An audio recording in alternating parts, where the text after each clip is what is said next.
Hello Game Masters and Adventurers, I am happy to share this video about creating a classic encounter of a Goblin Ambush that you can drop into your game of Dungeons & Dragons or other adventures or stories. Here I am using a 3D virtual tabletop of the RPG Stories World Builder. You can see the web links in the video description. A Goblin Ambush is a classic element in fantasy stories. Most often, goblins hide in the natural surroundings along a road, waiting to ambush anyone who looks like an easy target.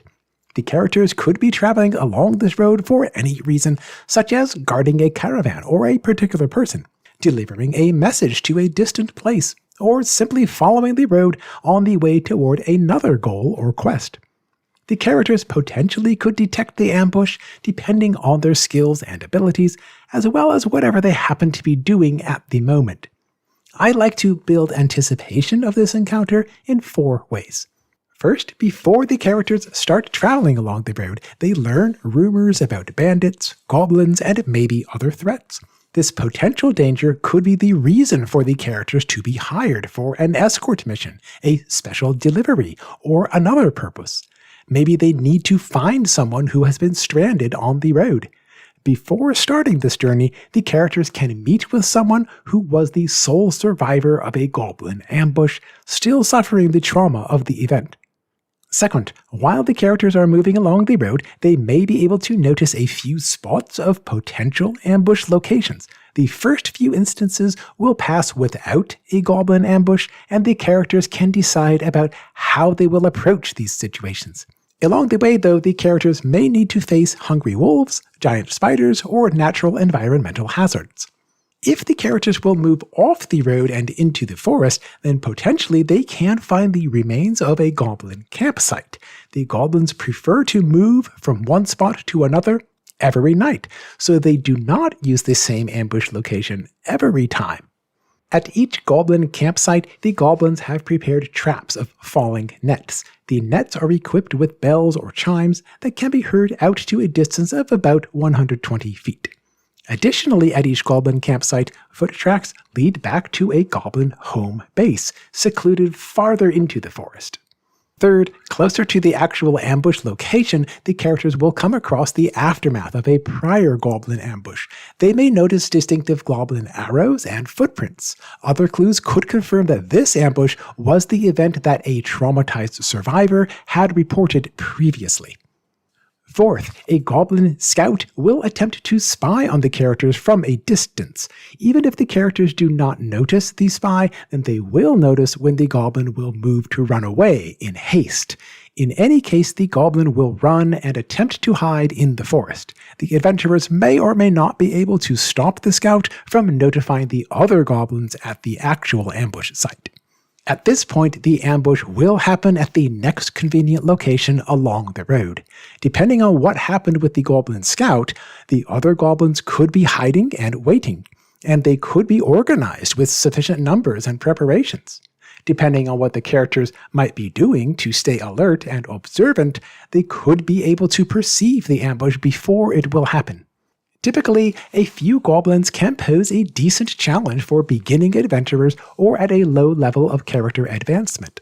For a stronger challenge, you can add more goblins, as well as maybe wargs. You might consider to add a goblin boss, a hobgoblin commander, or a bugbear as the related creatures in a general goblinoid category. The ambush spot always should include plenty of potential hiding places for the goblins and for the adventurers. The goblins made at least some preparations, and the extent can depend on what happened so far in the story up to this point. At least one spot along the road will be trapped, with the purpose of blocking the road and controlling the ambush battlefield. A tripwire could cause boulders or tree logs to block the path. The noise and disturbance will attract the attention of the goblins if they are not already aware of the adventurers. Possibly, goblins could trigger a trap by hand, blocking both the forward and backward passage along the road.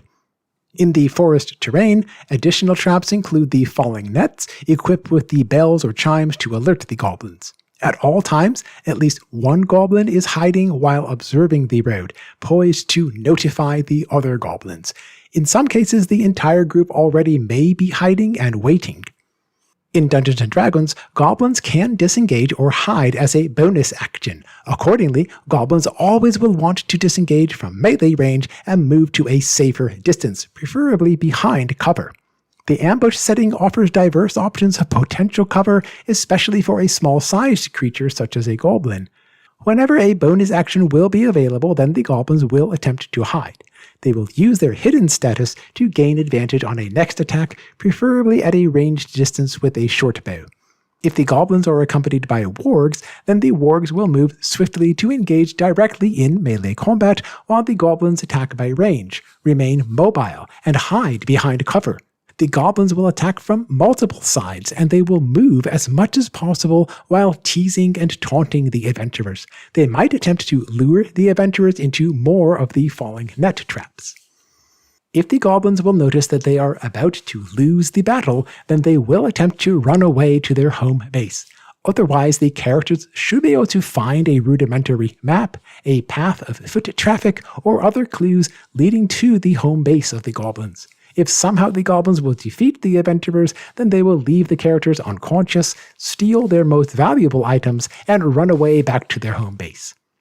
The home base of the goblins should be within 1 day of travel from the various ambush locations as a basic practicality for the goblins to access these spots regularly.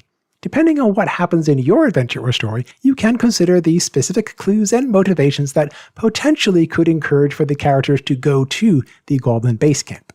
Typically, goblins do not carry special equipment or significant amounts of treasure. In this case, if the adventurers will succeed through the ambush encounter, then the potential rewards for the characters will be not so much about treasure, but instead about improving their skills and experience, learning more information about what the goblins are doing here, and advancing the overall story of the adventure. As you may have noticed, this design of a Goblin Ambush is intended for anyone to use or to modify. If you would like to access the 3D Virtual Tabletop version, then you can find this project of the Goblin Ambush in the Steam Workshop. The system of the RPG Stories World Builder and 3D VTT is available in a free demonstration version and other options. I encourage for you to check the web links in the video description. What are your thoughts about this Goblin Ambush, whether as shown here or in your adventures and stories? Please share your ideas, experiences, and suggestions in the comment section.